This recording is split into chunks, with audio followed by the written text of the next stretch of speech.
Прошел второй открытый турнир по паратанцевальному спорту «Кызылорда КАП-2022». В состязаниях приняли участие лучшие паратанцоры из разных областей.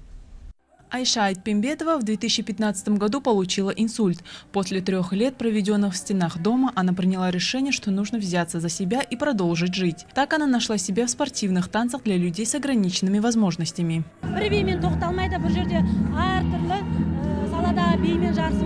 Мы здесь соревнуемся по разным видам танцев. За месяц мы можем поставить 2-3 танца. В нашей команде 5 человек. На турнире мы обрели новый опыт, новых друзей. На турнире пальму первенства оспаривали 27 паратанцоров из Астаны, Алматы, Костаная, Капчагая, Шымкента, Тараза и Кызылорды. Главный приз – путевка в сборную страны.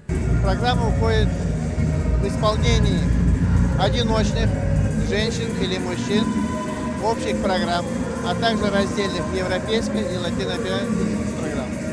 А также есть комбинированные выступления паратанцора и здорового спортсмена. Есть еще программа фристайл, произвольная программа, в котором спортсмены показывают свою произвольную программу.